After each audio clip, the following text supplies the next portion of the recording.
किसी ने सही कहा है कि स्त्री पैदा नहीं होती, स्त्री बनाई जाती है। हमारे जातिवादी व्यवस्था और पितृसत्तात्मक समाज में रूढ़िवादी रिवाजों से निकलकर अपने अधिकारों को लेना इतना आसान नहीं है। दलितों पर मनुवादियों ने अतीत में कितना कहर ढाया, ये किसी से छिपा नहीं है। दलित पुरुषों की स्थिति दयनीय थी। ऐसे में आप दलित महिलाओं की स्थिति का अंदाजा स्वतः लगा सकते हैं।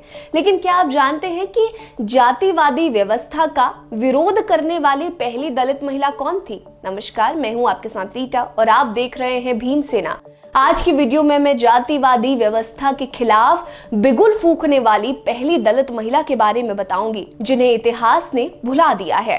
पेरियार से भी जुड़ी, बाबा साहेब से भी जुड़ी और इन दोनों के साथ मिलकर इस महिला ने बहुत बड़े बड़े काम किए। कहानी आपको पूरी बताऊंगी, लेकिन अगर आपने अभी तक हमारे चैनल को सब्सक्राइब नहीं किया है तो जल्दी से कर लीजिए। वीडियो पसंद आएगी तो लाइक कर लीजिएगा और कमेंट सेक्शन में ये जरूर बताइएगा कि क्या आप इनके बारे में पहले जानते थे या नहीं। इस जाबाज दलित महिला का नाम है अत्रे मीनमबल शिवराज। हालात ऐसे हुए कि 26 दिसंबर 1904 को बर्मा के रंगून में जन्मी मीनमबल का पूरा परिवार तमिलनाडु आ गया। इनका परिवार भी शुरू से ही जातिगत भेदभाव के खिलाफ था।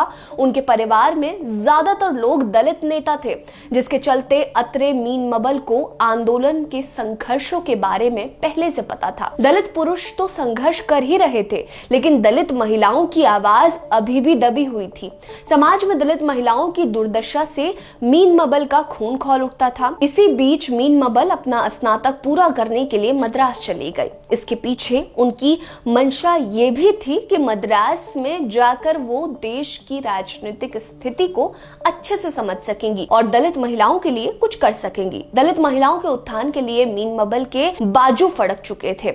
1928 में वो पहली बार तब प्रकाश में आई जब उन्होंने साइमन कमीशन के पक्ष में भाषण दिया था, जिसका विरोध उच्च जाति के कुछ राजनेताओं ने ये कहकर किया कि ये भारतीय हितों का प्रतिनिधित्व नहीं करता है।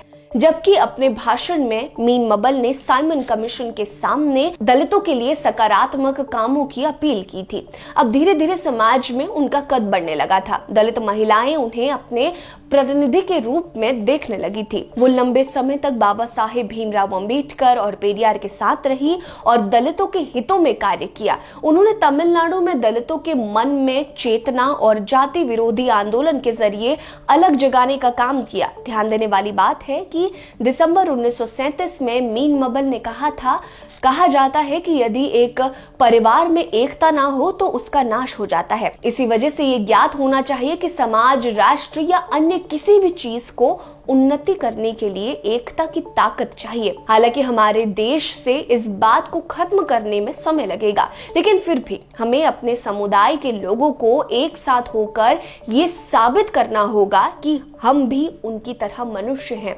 इसी के साथ ही ये जातिवादी व्यवस्था का विरोध करने वाली पहली दलित महिला बन गई। आपको बता दें कि मीनमबल ने कई सरकारी पदों पर सेवा दी है। वो मद्रास की मजिस्ट्रेट थी। इसके अलावा वो अनुसूचित जाति सरकारी बैंक की निदेशक भी रही थी। कहा जाता है कि इन्होंने ही मद्रास सम्मेलन में ईवी रामास्वामी को पेरियार का नाम दिया था। ये नाम सुनकर पहले तो रामास्वामी खूब हंसे और फिर बहन के उपहार के तौर पर नाम को स्वीकार कर लिया। 1925 में पेरियार ने आत्मसम्मान आंदोलन की शुरुआत की थी। मीनमबल ने इस आंदोलन में उनका जमकर समर्थन किया। वो इस आंदोलन की नीतिवादी नेताओं में से एक थी, जिसके तहत उन्होंने दलित औरतों को उत्पीड़न, जाति असमानता, छुआछूत के खिलाफ लड़ाई में उनकी सक्रिय भागीदारी के लिए प्रोत्साहित किया। इन्होंने दलित समुदाय के लिए अपना जीवन खपा दिया। वो 80 वर्ष की उम्र में सार्वजनिक सेवा से सेवानिवृत्त हो गई। 30 नवंबर 1992 को उनका निधन हो गया। जातिवादी व्यवस्था के खिलाफ बिगुल फूंकने वाली पहली दलित महिला की कहानी आपको कैसी लगी, हमें जरूर बताइएगा। बने रहिए हमारे साथ। नमस्कार।